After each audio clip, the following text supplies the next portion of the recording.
Hello everyone, welcome to our Empower World video.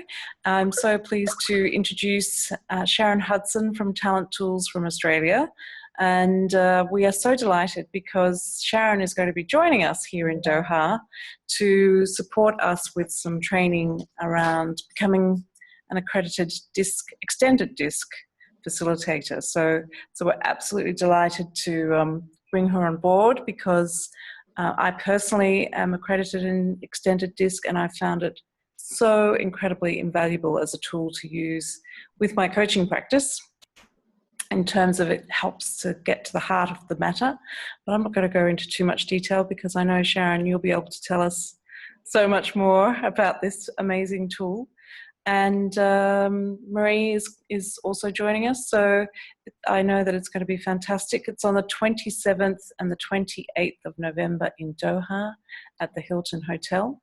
So I'm just going to introduce Sharon now. Sharon, if you could perhaps give us a little bit of background about yourself and how you came to using extended DISC. Sure. Hi, Jeanine.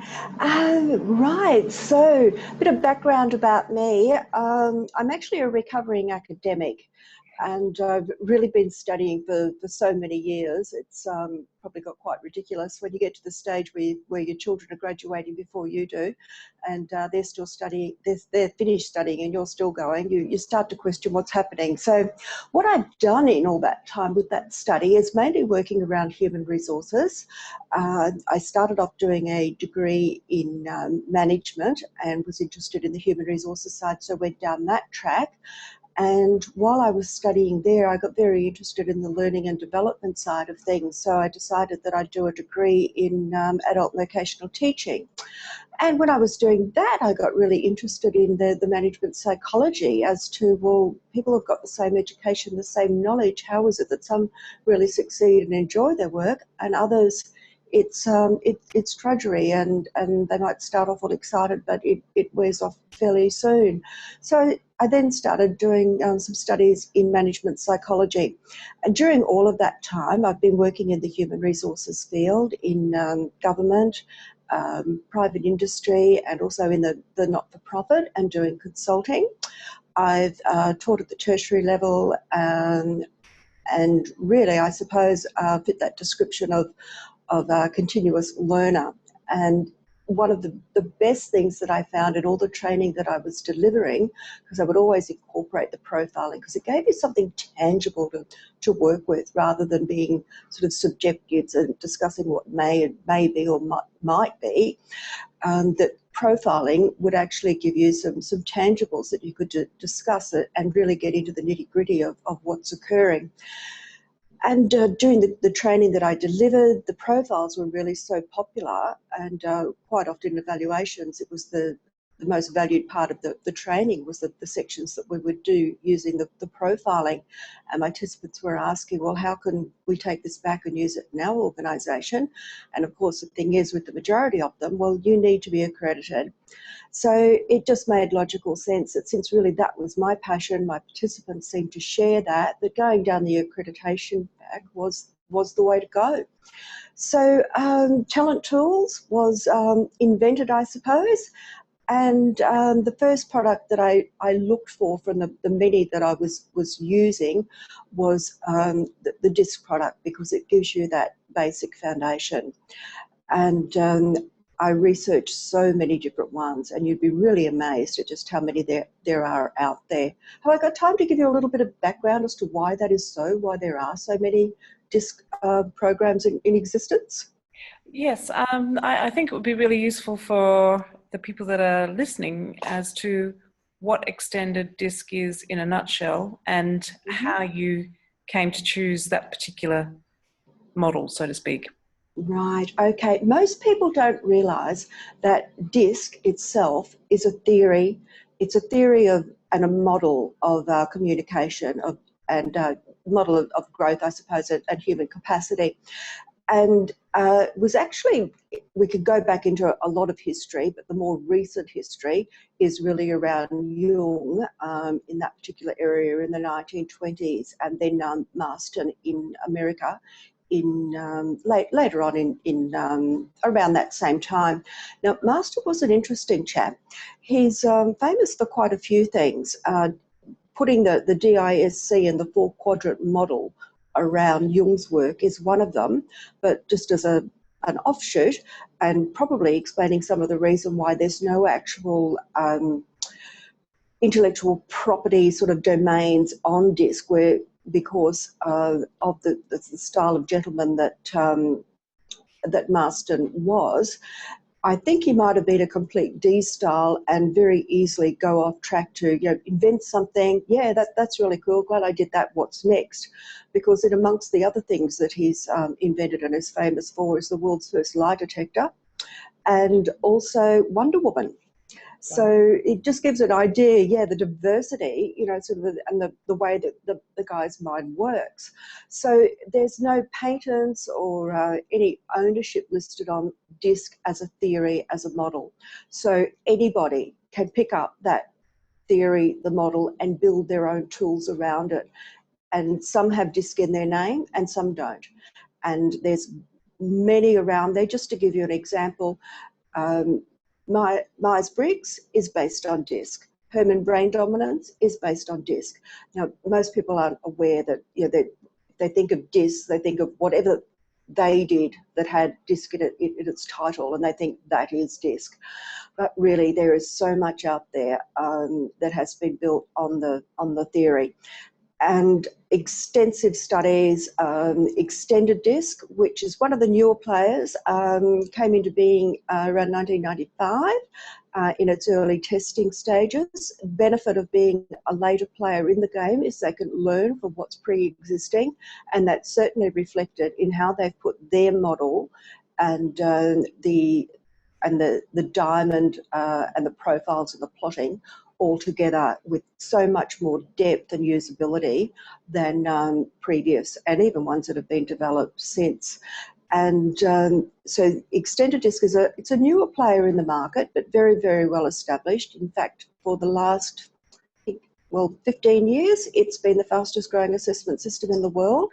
It's become the world standard for the coaching industry to use Extended DISC, and it's because of the power of that product. Just to give you an example, Myers-Briggs, which is a very well known and very much utilised product, divides into 16 different styles. Extended DISC developed specifically for the workplace environment, and it divides into 160 styles. So this is why you get the precision, the accuracy, and the reliability and the validity that's built into the Extended DISC product. And that's one of the reasons that it is doing so well, is because it does have so much rigour and structure behind it. And the recently released reporting platform, which is fully customisable, is just amazing, because it really means that you can develop your own specific reports for your company or for your branding or for a specific exercise, be it for recruitment or training. You can actually develop reports specifically for the purpose. So it's just amazing what we can actually do with DISC now. Yes, fantastic. And for those who are listening who potentially aren't aware of Extended DISC or Myers-Briggs or any of the other types of tools that look at the profile of a person in terms of their communication style, their energy, the way they do things, the way they're motivated. Just very briefly, how would you describe Extended DISC or these type of tools? Right. Well, what the tools actually look at, and more specifically with Extended DISC, because it's a work-based tool, is it looks at your natural unconscious behavioural style, just who you are when you're just being you. And then it looks at the adapted style, the behaviour that you feel you need to demonstrate when you're in your workplace role and environment. And then we compare the two of them to see the effect that that adaptation is having on you in both the workplace and in yourself. What we try to do is to get people to be very aware of their natural style, and to find roles and environments to work in that are in natural rhythm, that fit in with their natural style, so that they can be so much more themselves at work, instead of doing what I call uniform association. You wake up in the morning, you put on the uniform associated with whatever your role is, you travel into the workplace, and as you're doing that, you're turning yourself into role play, this whatever your role might be during the day. And acting in our own natural styles takes very little effort and energy. It's just who we are. But having to stay in role, if you can imagine being on stage, being in role for the time that you spend at work, it's very exhausting. Really important to point out that there's a lot of people think, oh, they just put you in boxes when you do those and say, oh, you're this type. Well, the actual thing is more about, we really believe that anybody can do anything. It just depends on how much effort and energy they're prepared to put in to do that. Being your natural self takes very little effort and energy. Demonstrating behaviours that don't come quite so naturally to you take more effort and energy. So if you put that into a work environment, you can see the difference at the end of the day from somebody who's working in their natural flow of being the natural selves, compared to somebody who's in that role play type of activity. So there's definitely no putting in boxes, but it's just being aware of where your natural flows of energy are. And it's also about your strengths and what you enjoy doing. But that's taking me down the positive psychology track, which is another one that I'm very happy to go down, but we could easily get off track. Yes, we like that track too. Yeah, so, being accredited and extended DISC myself, I really appreciate what you're saying in terms of the accuracy of the tool, in terms of creating that awareness for the people that we're working with, and also the simplicity of it as well. Even though it can go really complex, get into that nitty gritty, as you say, really highlight all these different types of energies that are out there. So many, as you say, 160, I think. Was that 160 different styles that the system drives into. And just to give you an idea of the capacity of the system in its reporting, extended DISC can actually print out over 200 million possible text combinations. Wow. That's how large the database is. Yeah, it really is phenomenal. Gone are the days of where you ticked and filled in a form, turned over the page, and then added up the scores, and then turned to page 5 to find out about you. And probably, 20% of it, yeah, that sounds like me. The rest of it was, well, I don't know who that's about, but, this is my page. What we have now with the analytics, the algorithms, all the grunt that sits behind to be able to pinpoint. The reports are just so much more valuable these days than ever before in history. And it really is expected, I think, now when people are working in coaching and training type of environments, that they will have an understanding of these types of products and be able to use them successfully to improve the outcomes for the participants, for the clients. Yes, absolutely. And just some recent work that Marie and I did with a large corporate here, we used extended DISC reports to work with all of the clients. And, a lot of them did find that these reports were actually very accurate, and there was a bit of denial about some areas. However, it starts off a great coaching conversation, which supports the clients to actually create awareness about their blind spots of thinking and doing. So then there is this shift to, actually, yes, that is me. And, I want to potentially change that or enhance that, whatever it may be. So it's incredibly powerful in that way. I also love, what I love about accredited extended DISC is the fact that it does show these two personality styles, the natural style and the adapted style. So we can see really clearly where we're shifting, where we're adjusting and putting on that uniform, as you say. That's a really important point with those two profiles that we use with extended disc. In days gone by, a lot of the products I spoke about, there's so many different products on the market, but a lot of them were using 3 profiles.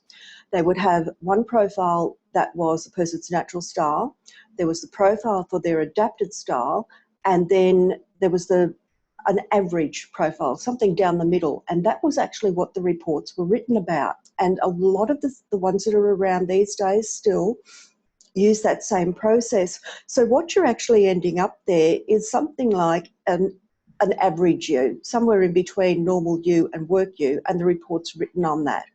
Now, the big flaw in that is it's got a very, very low shelf life, because you're taking into consideration the person's natural style, which really, with good products, it doesn't change very much at all over a lifetime. It's also taking into consideration their adapted style for what's happening for them now in their current role and environment, but it's written the report on something in the middle. Now, I don't know about you, but I find it very hard to determine when I'm being average between who I am and who I perceive I need to be in the workplace environment. Extended DISC, it's so simple, but it's brilliant. The reports are written on your natural style, which is our profile 2, and it's our natural unconscious behavioural style. And really that style will change very little over a lifetime. Life-changing events change it, but very rare for somebody to move out of what we call their flexibility zone in their profile 2. So what that means is you've got a very clear comparison between who I naturally am and the adaptation that I'm making. And if you're really only using profile 2 for an exercise, like for recruitment, I only ever look at profile 2, because profile 2 tells me who that person is, where their natural energy sits, where they're going to get job satisfaction, where they'll be using their strengths.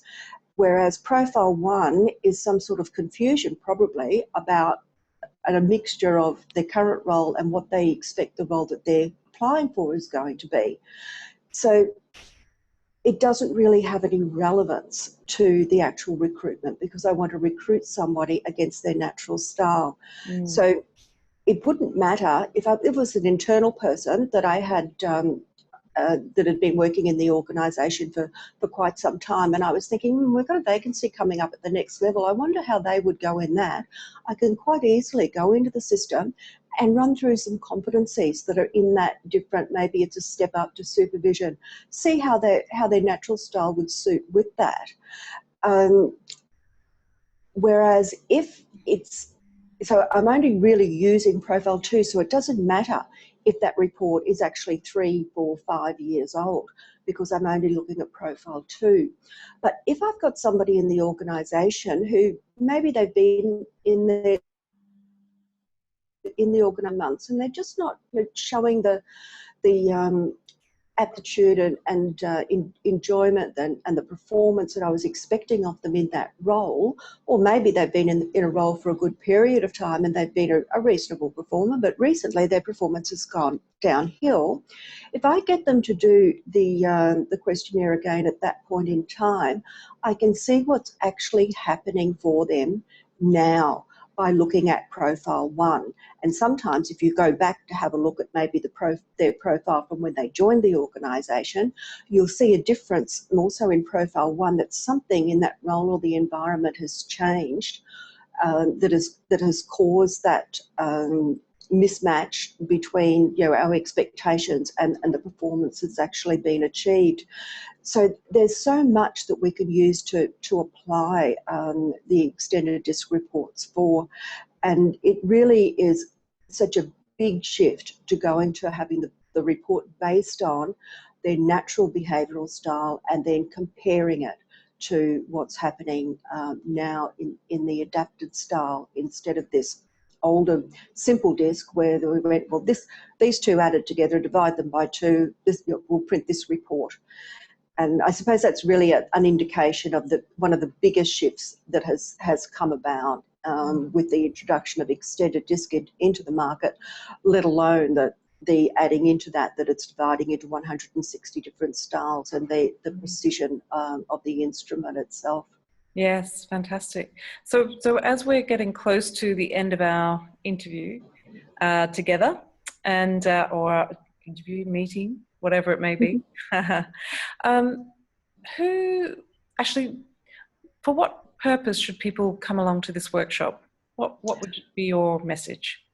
Oh, okay. If you've got any interest in improving performance, be it your own or be it others, I say to people, when they ask me at networking events, oh, well, who would use your products? Well, really, it's a case of anybody who is a person or anybody who works with people.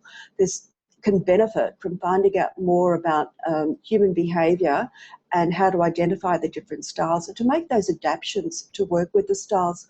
One of the really big learnings that people have during the sessions that they do with us is the realisation of, oh, okay, this divides into 160 styles. I'm this one. That means there's 159 other styles out there. There's 159 different ways of seeing what I'm looking at, of perceptions, and then getting that idea that the people who are in the styles that are the opposite to yours, they're probably the ones that you get on the least well with, or you just don't quite understand how they tick, or you find them so confrontational, sort of they're so loud, they're in your face, or you find if you're the more extroverted style, that you find that the introverts, you're trying to pull them out and get them engaged, wake them up, wind up that, sort of the Duracell bunny key, get them hopping around.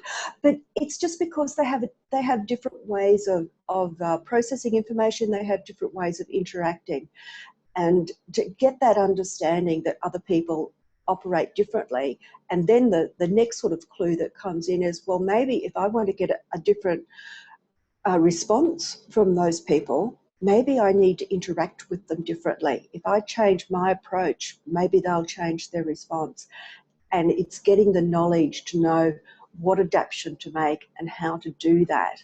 And that's one of the big things that we look at in the accreditation training and moving forward to help interacting with clients and in the workplace further down the track.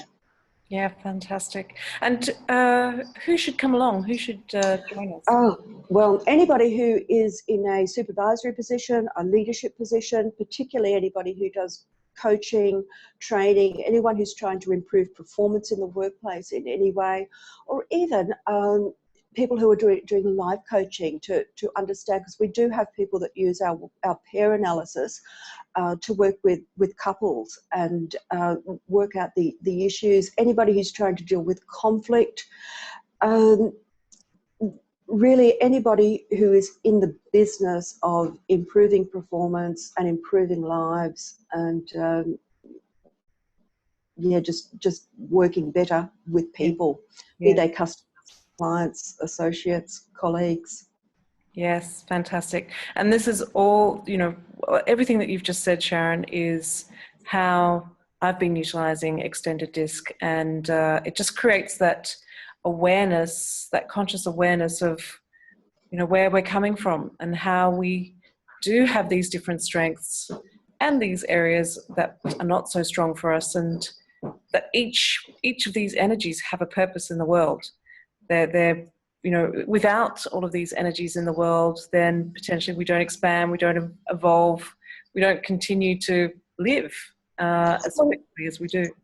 Also, one of the things that is quite easily identified and quite quickly identified is an appreciation for people who've got strengths that are different to yours, because they probably enjoy doing the things at work that you don't.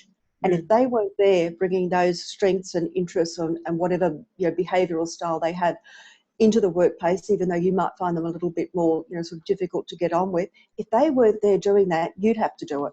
Yes, and the same in relationships as well. Exactly right. Yes. Relationships. So it's getting that appreciation and understanding that actually we're like the yin and the yang, and we can work together effectively as a team if we start to understand, appreciate, and utilize the strengths of one another, and mitigate the areas that are not so strong. So I believe it's such a powerful tool. It's really I know that as a consequence of using this tool, it's equipped me to be able to get to the heart of the matter with my clients, whether it be personal, whether it be professional, in Yes. whatever capacity. So, and I think also the fact that there is these 4 archetype personality energies, the DISC, and you'll learn more about those when you come to our workshop. Yes, just a note on that. Very few people, less than 1% of the population, is a pure style.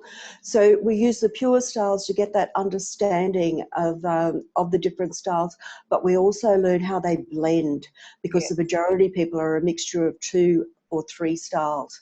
So it's understanding how that blending works and which style is going to come through in what type of scenario. Yes. Really good stuff.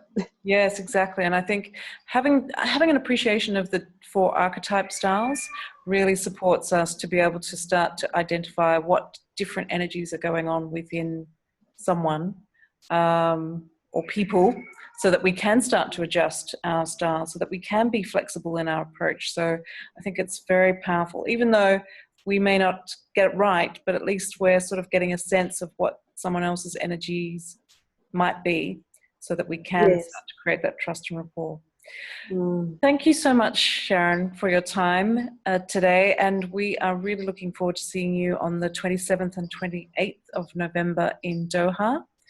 And I know we've already got people that have signed up. And so if anyone's interested in coming along, do send us an email at support@empower-world.com to register your interest, or just to register yourself onto the course, because this is truly amazing stuff that Sharon will be sharing with us. So thank you for your time, Sharon. Really looking forward to it. See you soon. See you soon. Thank you. Thank you.